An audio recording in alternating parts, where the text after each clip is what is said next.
চলে যাই, মনে হয় বাসায় নেই। চলো। কাল রাতেই তো কথা বললো। কাল রাতে কথা বলে এখন বেরোতে পারে না, চলো না। দাঁড়াও, ফোন দেই।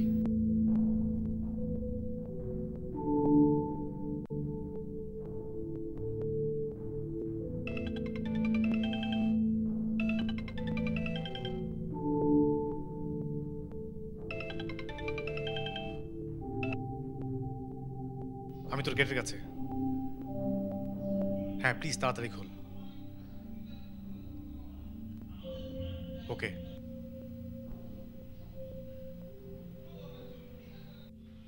কি উনি ভেতরে? হুম। উফ,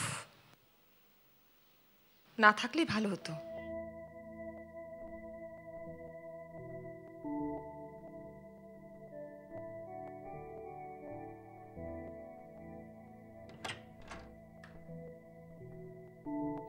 এটা কি? ভিতরে চলো, তারপর বলছি। চলো।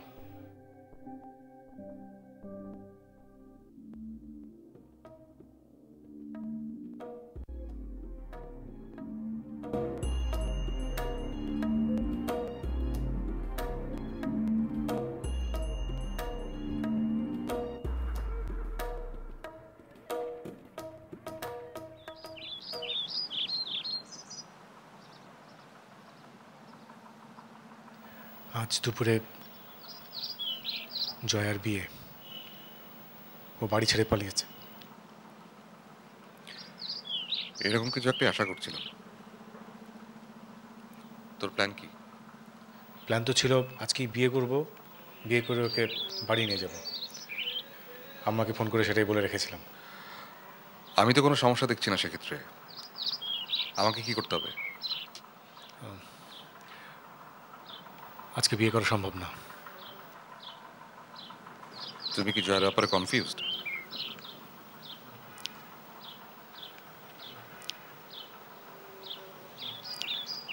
সকালে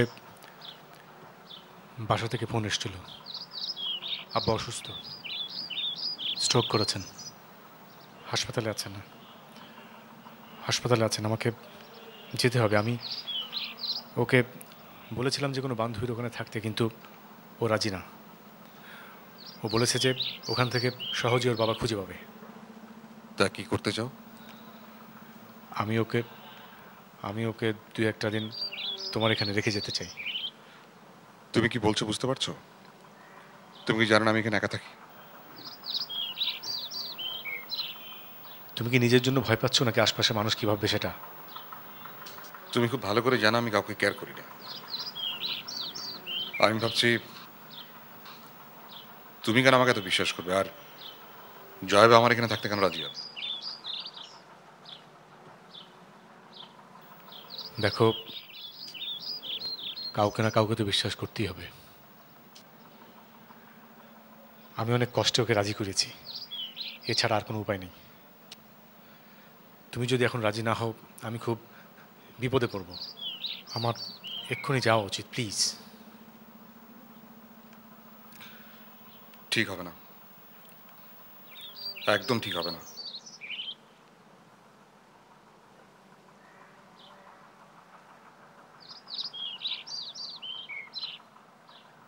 জোজো,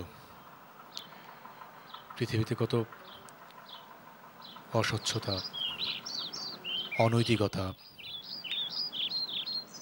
অবিশ্বাস, ঠিক এর বিপরীতে মানুষ বিশ্বাসকে অবলম্বন করে বেঁচে আছে। মানুষকে বেঁচে থাকতে হয়। জোজো প্লিজ, আমাকে তাড়াতাড়ি যেতে হবে। আমাকে এই অবস্থায় আম্মার পাশে থাকতে হবে।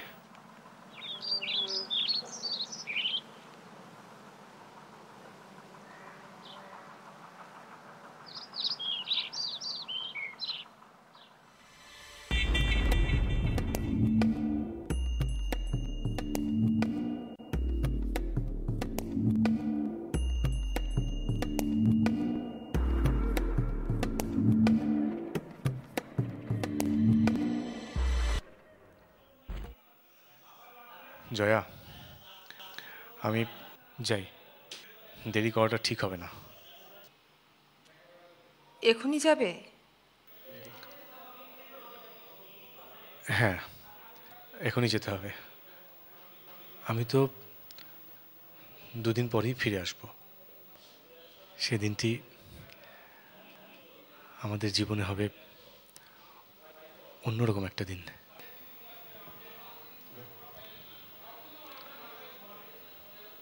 আসি।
আফটার লং টাইম মনে হচ্ছে সংসার ব্যাপারটা মন্দ না।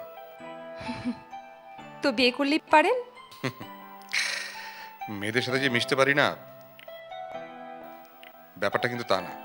প্রপোজ করা হয়েছে। তুমি নিশ্চয়ই জানো যে আমার বাবা দেশের বাইরে থাকে, মা দেশের বাড়িতে থাকে নিজের স্বামী সন্তান নিয়ে।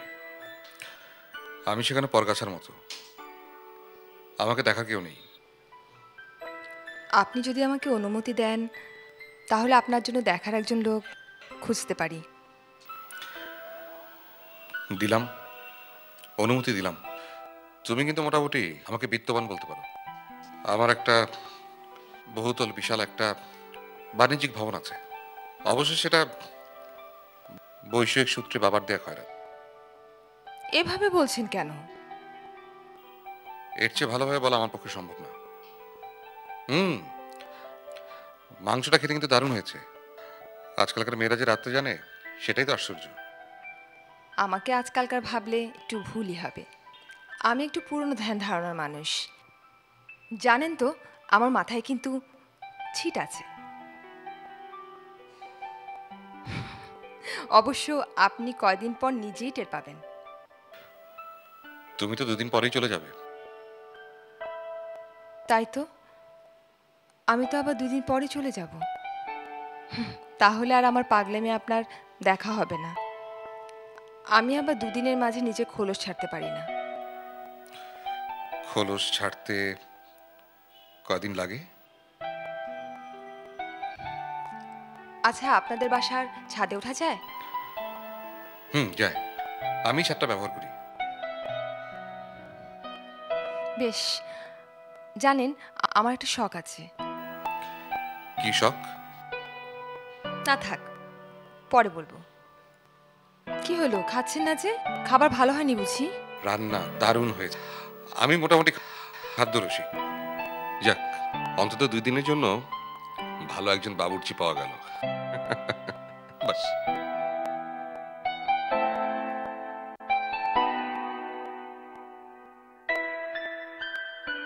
জাহিদের অন্য কোনো উপায় ছিল না। জাহিদ নিরুপায়, অসহায়। অসহায়ত্ব থেকে বন্ধুর প্রতি বিশ্বাস। জাহিদের মনের মধ্যে নিশ্চয়ই টানাপোড়েন চলছে। এই ঘটনার জন্য সারা জীবন ওর মনের মধ্যে খচখচ করবে। কাজটা ঠিক হয়নি, একদম ঠিক হয়নি। মেয়েটা ওইভাবে থাকতে রাজি হয়ে গেল। আশ্চর্য, চোখে কোনো উৎকণ্ঠা নেই। জয়া কি ঘুমিয়ে পড়েছে? নিশ্চিন্তে ঘুমাতে পারবে মেয়েটা? রিমি ঝিম রিমি ঝিম রিমি ঝিম মনোমোর মেঘের সঙ্গী উড়ে চলে দিক গন্তের পানে নিঃসীম শূন্যে শ্রাবণ বর্ষণ সঙ্গীতে রিমি ঝিম রিমিঝিম সঙ্গীতে। দরজা খোলা কেন জয়া? আপনি এখনো ঘুমাননি কেন? আমি একটু দেরি করেই ঘুমাই। ভাবলাম ভয়ে তুমি ঘুমাতে পারছো কিনা।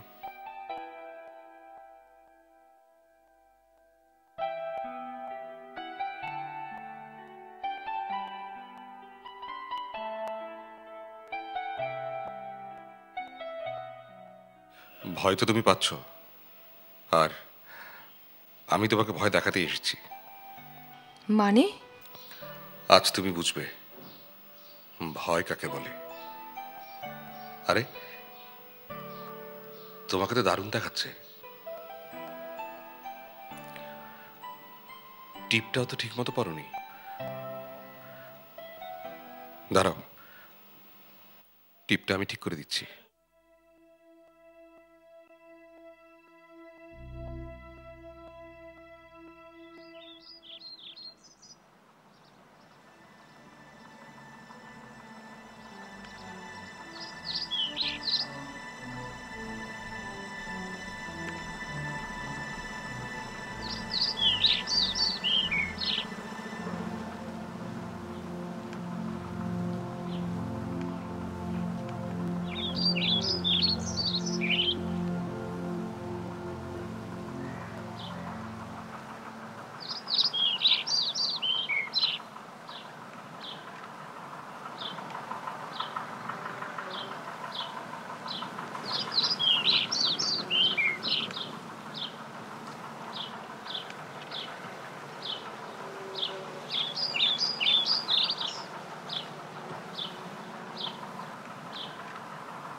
ও মা, আমি ভাবলাম আপনাকে ঘুম থেকে তুলবো এসে, আর আপনি তো রীতিমতো ফ্রেশ।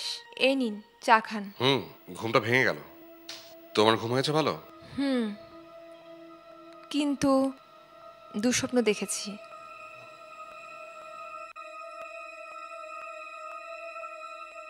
কি দুঃস্বপ্ন শুনি? উম, সেটা আপনাকে বলা যাবে না। আচ্ছা, আপনার কাছে সঞ্চয়িতা আছে? না, সেটা তো নেই। তোমার দরকার? আচ্ছা ঠিক আছে, আজ আমি কিনে দিব। আচ্ছা, জানেন ছোটবেলায় না আমার একটা স্বপ্ন ছিল। সেই স্বপ্নটা আমি প্রায় ভুলে গিয়েছিলাম, কিন্তু গতকাল আপনার বাথরুমে ঢুকে আবার মনে পড়ল। মানে? টিভিতে সোফিয়া লরেনের একটা ছবি দেখেছিলাম। ছবিটা এমন ছিল যে সোফিয়া লরেন একটা বাথটাবে বসে সামনে বইটাকে ধরে চোখ বন্ধ করে কবিতা আবৃত্তি করছিলেন। তারপর থেকেই না আমারও খুব ইচ্ছা যে আমার জীবনে এরকম একটা বিষয় হবে, আর সেই জন্যই আমি রবীন্দ্রনাথের সবচাইতে কঠিন কবিতাটি মুখস্থ করে রেখেছি। শোনাও দেখি কবিতাটা। অনেক দিন তো চর্চা নেই, জানি না মনে আছে কিনা, তবু একবার চেষ্টা করে দেখি। মনো মন্দির চল চঞ্চলা আমি মঞ্জুলা মঞ্জুরি, থল চঞ্চলা চল চঞ্চলা আয় মঞ্জুলা মঞ্জুরি, রোষারণ রাগ রঞ্জিতা বঙ্কিম ভুরু ভঙ্গিতা, আয় খলখলা গুণ্ঠিতা বঙ্কিম ভুরু ভঙ্গিতা, মুগ্ধ পবন ক্ষুব্ধ লোভন মল্লিকা অবগুণ্ঠিতা, সংকোচনত আঙিনা ভর ভঙ্গুর আঙিনী, ধর চুম্বন বঞ্চিতা দুরহ গর্ব মাঙিনী, চুম্বন ধন বঞ্চিনী দুরহ গর্ব মঞ্চিনী। চা খেতে থাকেন, আমি আসি।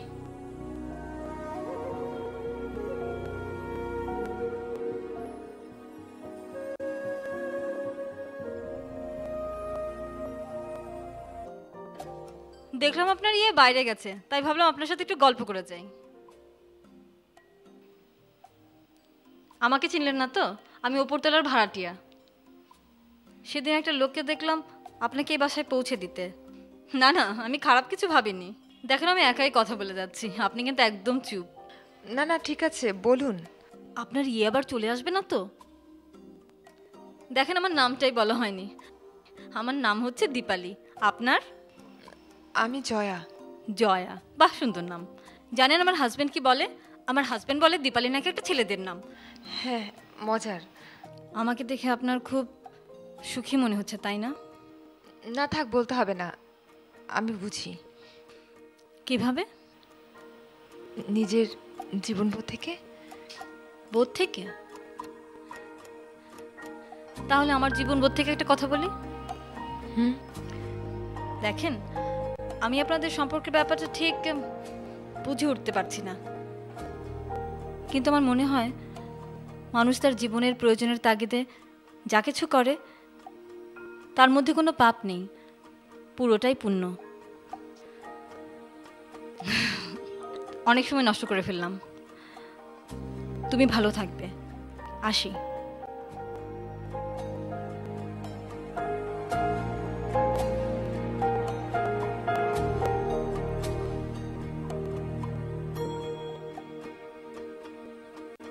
Jaya,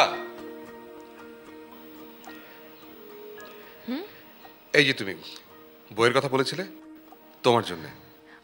thank you. আর এটা কিনতে গিয়ে তোমার জন্য একটা, অবশ্য আমি এর আগে কখনো শাড়ি কিনিনি, তোমার পছন্দ হবে কিনা কে জানে। নাও। আপনি আমার জন্য শাড়ি কিনেছেন কেন? না, হঠাৎ গিফট করতে ইচ্ছে হলো, দেখো না পছন্দ হয়েছে কিনা। আপনি কেন আমাকে শাড়ি গিফট করতে যাবেন? আমি তো বুঝতে পারলাম না কি বিষয়। তুমি এত রিয়্যাক্ট করছো। রিয়্যাক্ট করছি কেন মানে? আপনি বুঝতে পারছেন না আমি কেন রিয়্যাক্ট করছি? আমার তো ধারণা আপনি ইচ্ছে করে জেনে বুঝে আমাকে শাড়ি গিফট করছেন। আর আপনি যদি মনে করেন যে জাহিদ যদি জানে কি মনে করবে সেটা সেটা একবার ভাববেন না আপনি? আই এম সরি, আমি আসলে বিষয়টা। কিসের সরি? কিসের সরি? আপনিও ৮-১০টা লোকের মতো। আপনি মনে করেছেন শাড়ি গিফট করলে আমি গলে যাব না, নিজেকে আপনার হাতে তুলে দিব। দেখো দেখো, তুমি কিন্তু রিয়েলি বাচ্চাদের মতো রিয়্যাক্ট করছো। আর anyway, I am really sorry.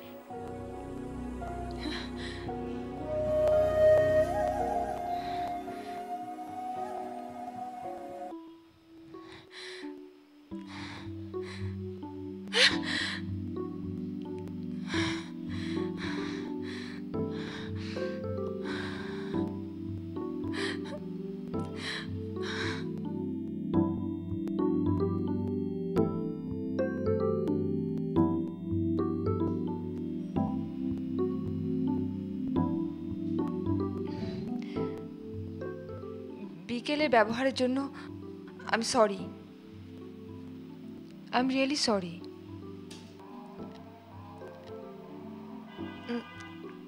আপনি খাবেন না? আপনার ক্ষুধা পায়নি? রাত তো 11টা বাজে। তুমি যাও, আমি আসছি।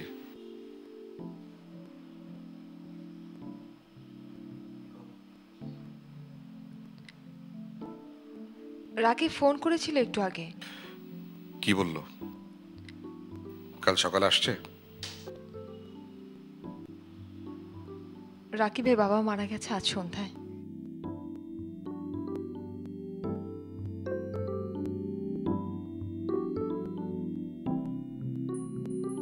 চাঁদের আলোকে আমরা বলি জ্যোৎস্না, অথচ জানো ইংরেজিতে চাঁদের আলোর আলাদা কোনো নাম নেই। আপনার কখনো আত্মহত্যা করতে ইচ্ছে করে না?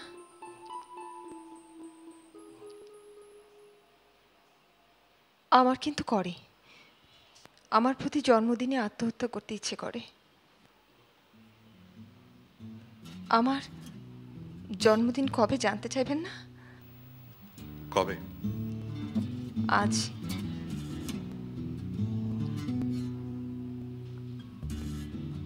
আমাকে কেউ কখনোই জন্মদিনে উইশ করে না,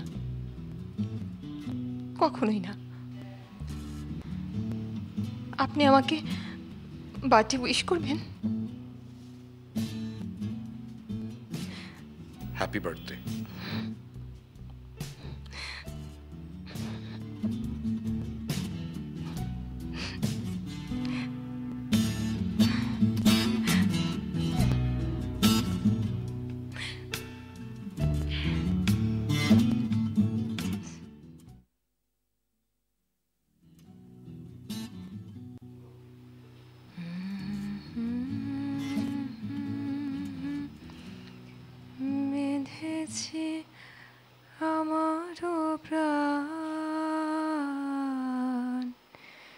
সুরের বাঁধনে তুমি জানো না আমি তোমারে পেয়েছি অজানা সাধনে।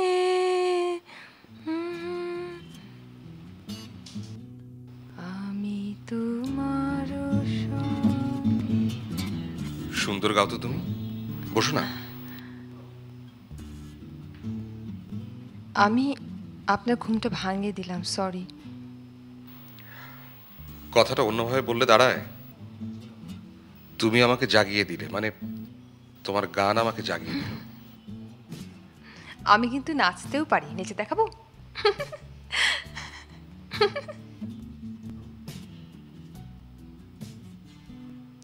ছোটবেলায় নাচ শিখতাম, মা মারা যাওয়ার পর আর কিছুই হয়নি। আপনার সঙ্গে কিন্তু আমার একটা বড় মিল আছে। আপনার ছোটবেলা থেকে বাবা নেই, আমার ছোটবেলা থেকে মা নেই। বাসায় যোগাযোগ হয়েছে? বলেছি তো, আমি বাবাকে ফোন করে বলেছি আমি খুব হৃদয়বান একজন মানুষের আশ্রয়ে আছি, সো নো টেনশন। আচ্ছা, আপনার রান্না বান্না করে কে? বুয়া আছে? বুয়া আছে। 9 তারিখ থেকে 12 দিনের ছুটি মঞ্জুর করেছি। নো প্রবলেম, আমি আছি একদম পারফেক্ট টাইমে। কি বলেন? ও, আপনাকে তো বলাই হয়নি, উপরের ফ্ল্যাটের একজন ভাড়াটিয়া মহিলা এসেছিলেন গতকাল। কেন? এসেছিলেন কথা বলতে যে উনার কাছে নাকি অনেক ভালো ভালো ক্লায়েন্ট আছেন। ভদ্রমহিলা যাই বলুক, ওনার শেষ কথাটা আমার খুব পছন্দ হয়েছে। উনি বলেছেন মানুষ তার নিজের প্রয়োজনে যা কিছু করে তার সবটাই মঙ্গল।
হ্যালো,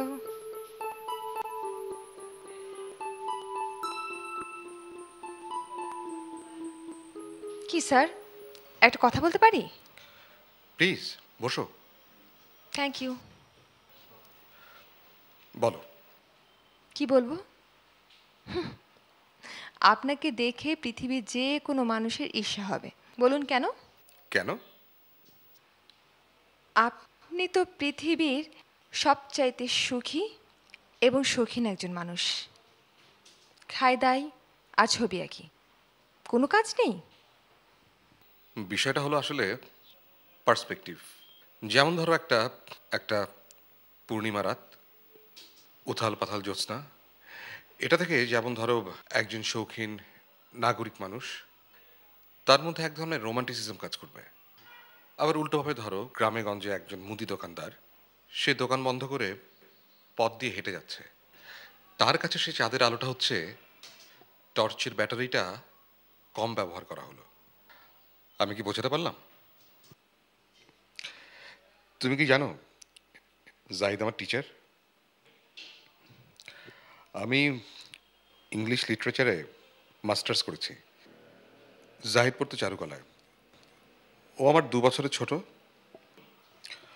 ও আমাকে ছবি আঁকা শেখাতো। 5 বছর ধরে শিখছি। অবশ্য ছাত্র হিসেবে আমি খুবই খুবই বাজে। যেমন আমার এই আঙুলগুলো হলো ফিলোসফার আঙুল, পেইন্টারের আঙুল না। জাহিদ সবসময় বলে যে একজন পেইন্টারের আঙুল হবে তার যে হাতের পাতা তার চেয়ে লম্বাটে। কিন্তু আমার আঙুলগুলো ছোট ছোট। কই দেখি।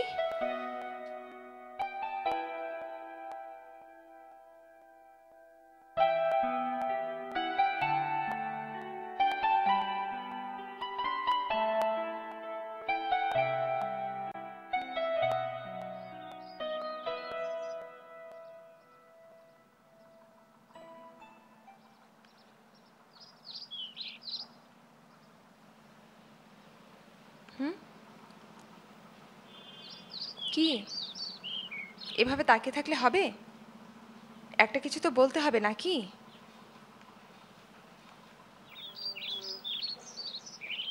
জাহিদ কি আজ আসবে? জানি। আচ্ছা ধরেন জাহিদ যদি আর কখনো না আসে, তখন আপনি কি করবেন? আমাকে আপনার কাছে থাকতে দেবেন? অবশ্য থাকতে না দিলে অসুবিধা নেই, দীপালি আমাকে আশ্রয় দেবে। জানেন তো, জীবনের প্রয়োজনে যা কিছু সবই পূর্ণ। এসব তুমি কি বলছো জয়া? কি মানে? আমাকে কোথাও বেড়াতে নিয়ে যাবেন একটু? কোথায় যাবে? জানি না, আপনি যেখানে নিয়ে যাবেন সেখানে। দেখেন আজকের আকাশটা কেমন মেঘলা, যে কোনো সময় বৃষ্টি নামতে পারে। আপনি আমার সাথে বৃষ্টিতে ভিজবেন? অবশ্য আপনি তো হলেন ডাঙার মানুষ। পৃথিবীতে কিছু কিছু মানুষ আছে যারা উভচর, যেমন আমি ডাঙাতেও নিজেকে মানিয়ে নিতে পারি, পানিতেও। ফিলোসফার তো আমি না, ফিলোসফার হচ্ছে তুমি। একটু অপেক্ষা করো, আমি জামাটা পাল্টে আসি।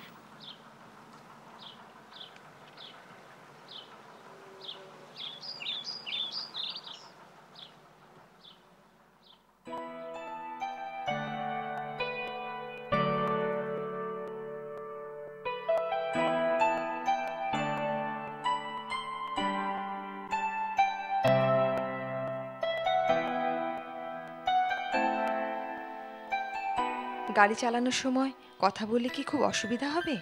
না, বলো। আপনাকে আমি একটা খুব জরুরি কথা বলতে চাই। বলো। না এখন না, একটু পরে বলি। আর একটা কথা, আমি আপনাকে আগামী 1 ঘন্টার জন্য তুমি বলে সম্বোধন করতে চাই।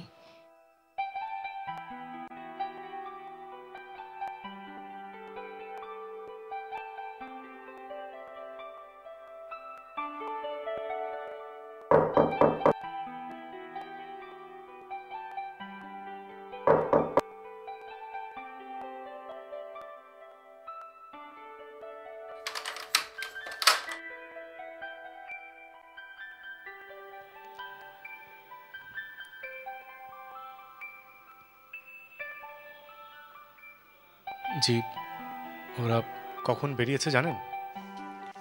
না, ওদের তো বেরিয়ে যেতে দেখলাম। বিকেলের দিকে হবে। একটা ফোন করেন না। না থাক, আমি বরং বাইরে অপেক্ষা করি, পরে এসে খোঁজ নেব। অপেক্ষা করবেন কেন? চলেন, আমার বাসায় চলেন। আপনি আমার বাড়িওয়ালার বন্ধু, চলেন। না ঠিক আছে, থ্যাংক ইউ, আজ না। সংকোচ করছেন কেন? চলেন তো, চা খাওয়ার ফাঁকে ফাঁকে গল্পও হবে। অনেকদিন ধরে তো আপনাকে দেখছি। চলেন ভাই।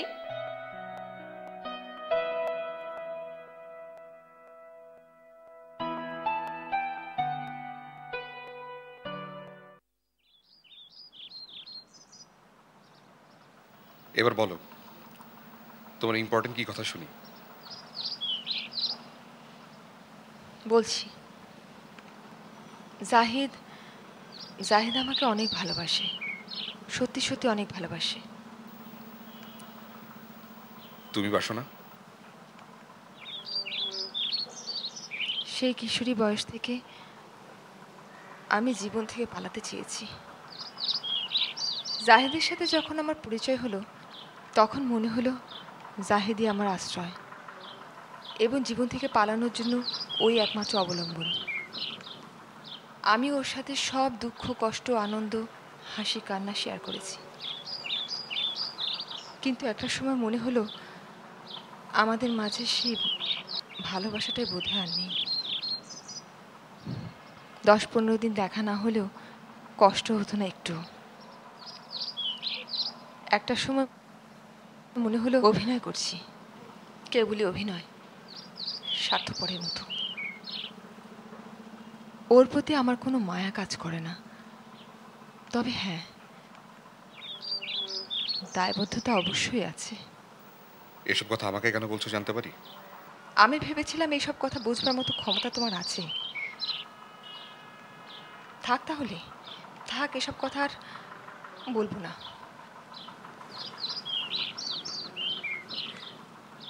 জাহিদ ফিরে এলে তো আমাদের বিয়ে হবে, কিন্তু আমার আর জাহিদের দাম্পত্য জীবনে এই 6টা দিনের গল্প কতবার কতভাবে হবে আন্দাজ করতে পারো?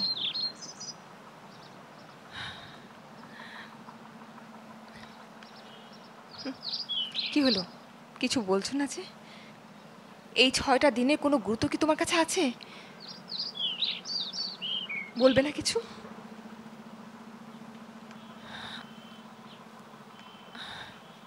আমার এখানে ভাল লাগছে না, আমি যাব। আর হ্যাঁ, তোমাকে আমি আগের মতোই আপনি করে বলবো। চলুন।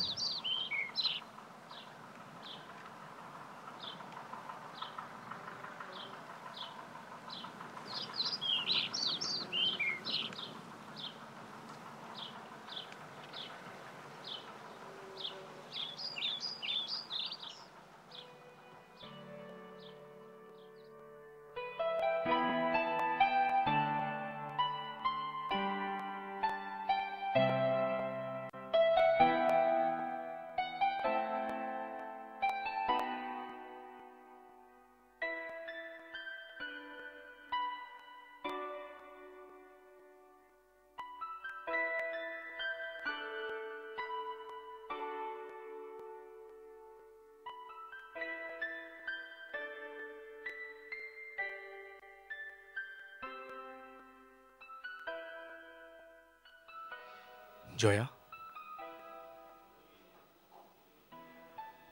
তোমাকে হঠাৎ করে অনেক দূরের মানুষ মনে হচ্ছে।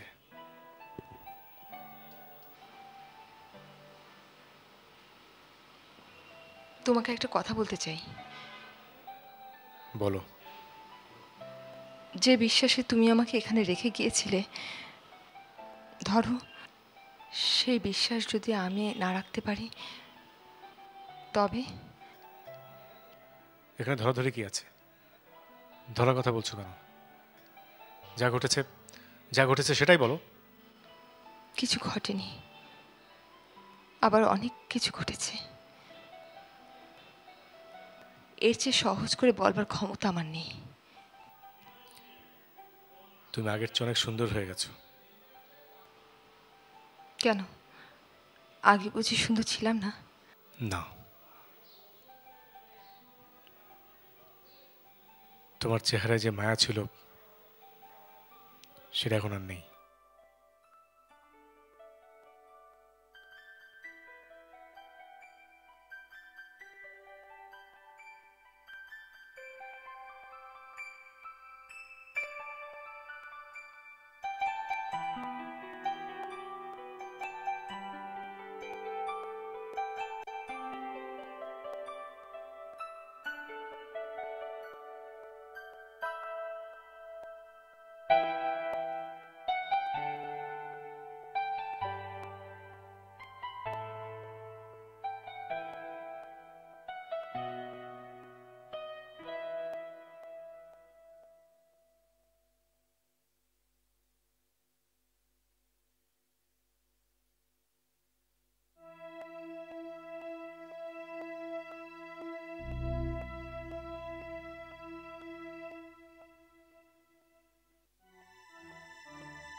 কি প্ল্যান করলে?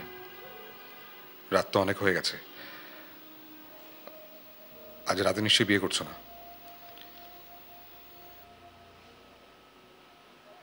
জাহিদ চলে গেছে।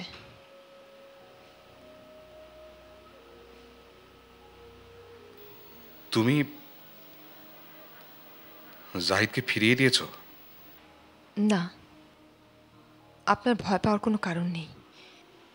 আমি আপনাকে কোনো বিপদে ফেলবো না। কেবল একটা কথা বলার আছে, আমি বলে চলে যাব। বলো। আপনাকে ফেলে যেতে আমার খুব কষ্ট হচ্ছে, ভীষণ কষ্ট।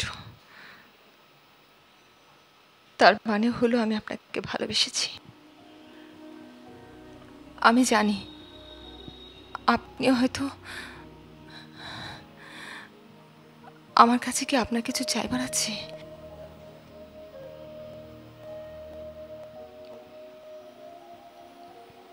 মানুষ তার জীবনে প্রয়োজনে যা কিছু করে